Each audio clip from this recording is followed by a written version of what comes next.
Hey guys, GOTLG fan here, and welcome back to another video. So today, welcome to r/NuclearRevenge.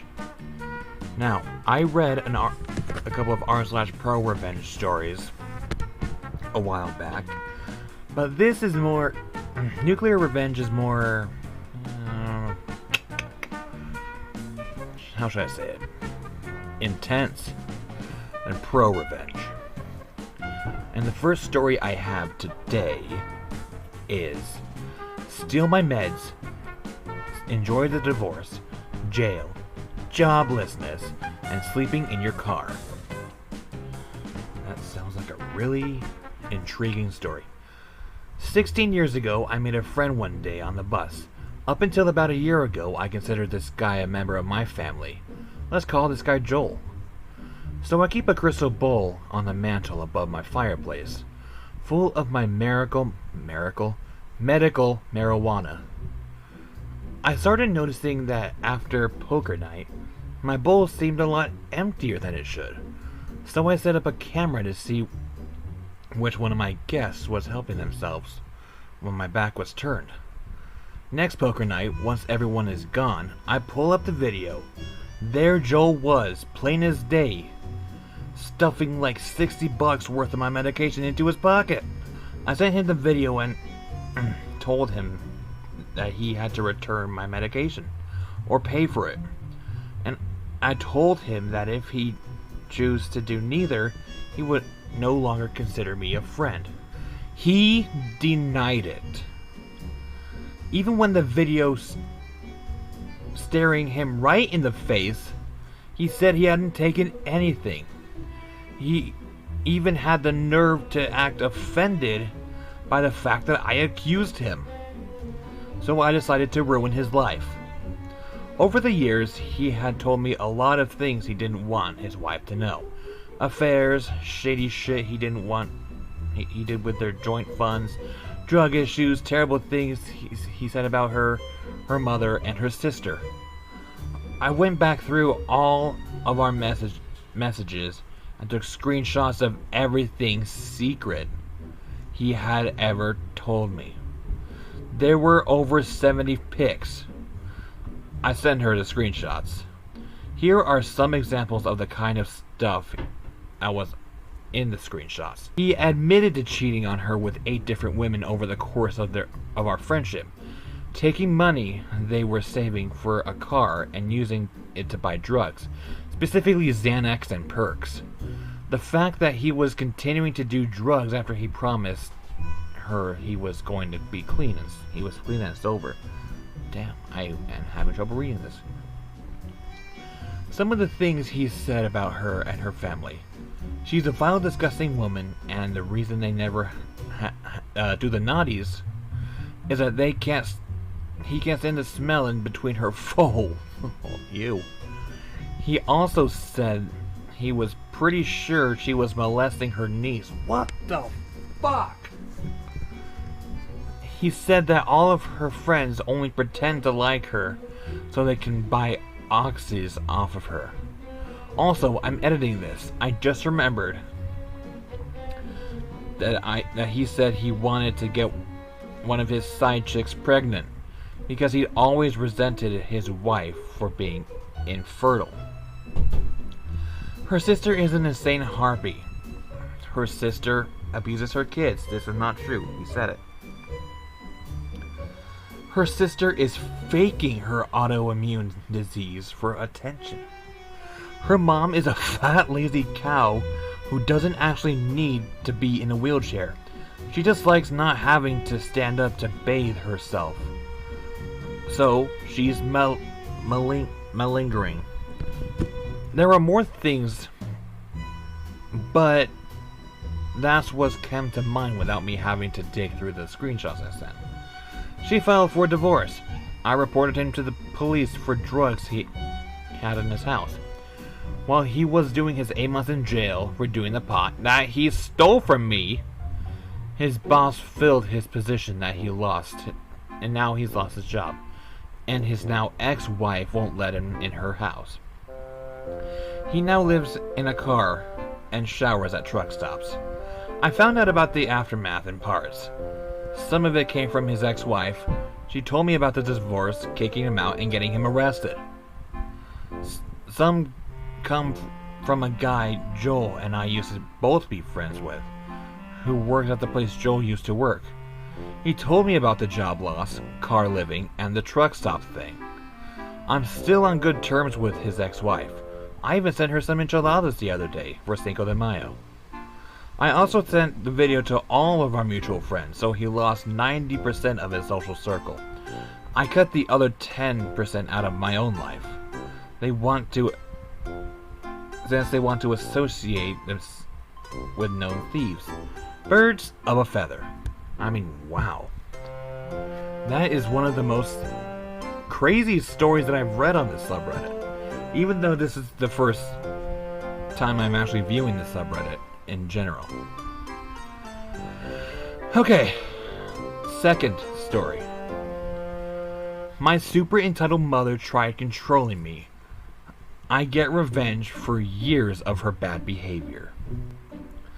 So I'm in my 20s, as is my significant other, and that I'll call fiancé to keep this post.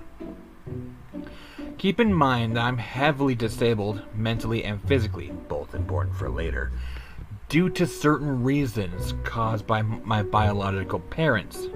I refuse to relive those events, so I won't say what happened to me during the time I lived with them growing up. But I will say my parents are divorced and hate each other. I have a service dog and she's the best thing that ever happened to me. I'll call her Melly for this post to protect my privacy. Strap in for the ride, folks, because this is nuclear. Due to my physical disabilities and mental illness, I had legally diagnosed by an actually certified professional. I receive federal aid because I'm physically unable to work as a result. I've been receiving benefits and using them for the right purposes, like my rent, getting my college loan paid off, and among other things, I'm using it to afford my medications for my conditions. See, my mother is a firm disbeliever of mental illness, and states that because she had a bad life, no one else can suffer, and would always use that excuse with me. She was unfortunately the person that the government dubbed in control of my aid benefits. That was until I moved away from eventually when my now significant other helped me to get out of that situation. During the time that I was with her, she wouldn't report to the government like she was supposed to. I even told her she had to. Her reply, "Why don't you report it yourself then?" Now I would, but the government doesn't want anything to do with me, since I'm not the one that the government dubbed was in charge. I tried on multiple occasions to convince her, to no avail. That's when I tried myself. They literally asked me directly after getting my name for my representative, my mom, and cut me off as I was trying to explain the situation. When that failed, I tried going in person, only to get met with, "We need to talk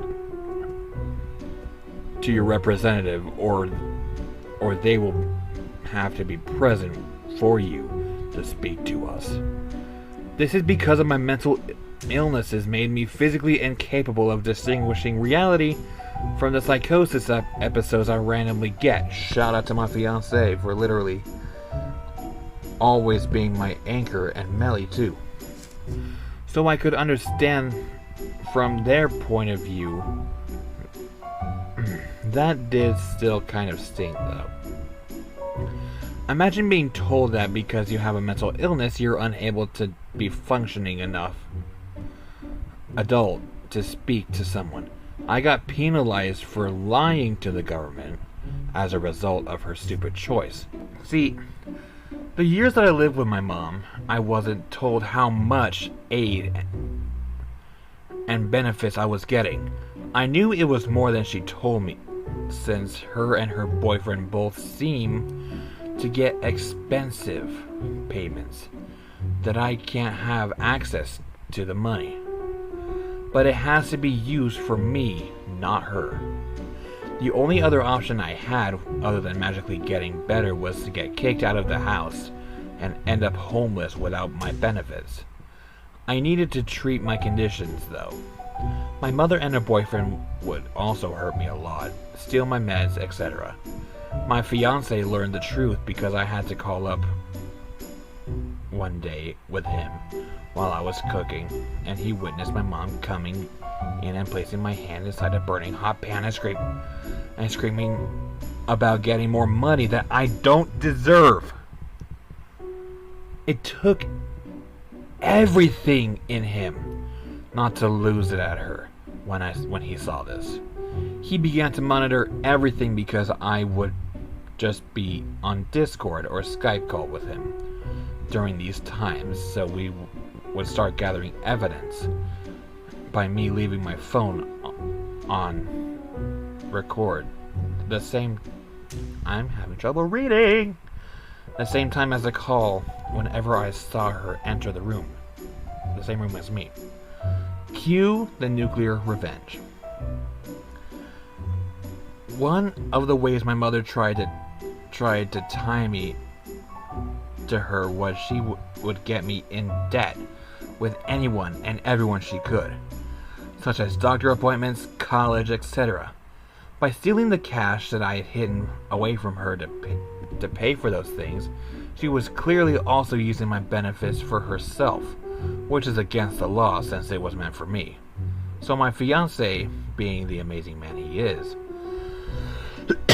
saved up the money from his job and his active duty pay.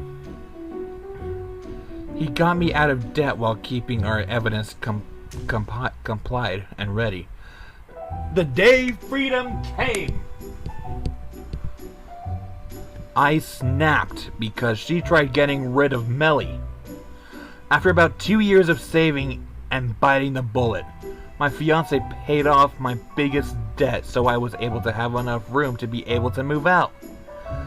He's had me move in with him. We then had all the recordings from the past 2 years and turned it all in. Social Security, of course, let me change my representative. So I then finally convinced them to switch the representative to my fiance instead of her. During this time, though, he was called to get stationed in a state that was very far away from his military duty, and Social Security approved and said that it was okay since he had orders to go. The result? From what my other brother explained, Mom tried desperately to keep herself as my representative.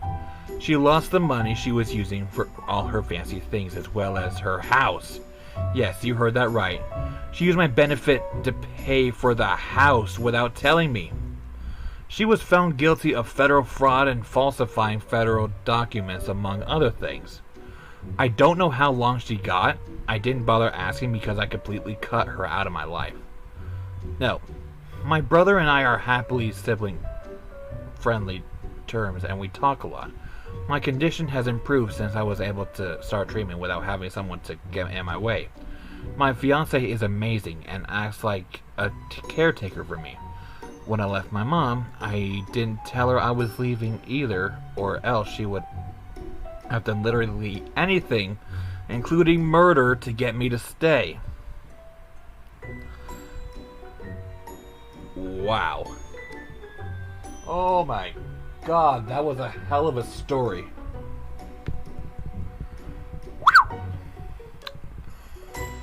Thank you for posting that, whoever it was. Who was it?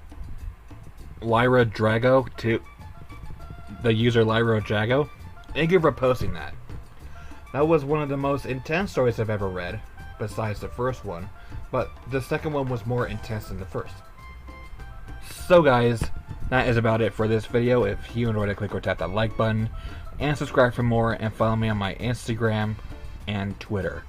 If you have any more video ideas for me, please go ahead and send me a DM on Twitter and Discord, because I'm not active on Instagram that often. Thank you guys so much for watching this video. I love you all to death, and don't forget to stay positive till the Pride lands end.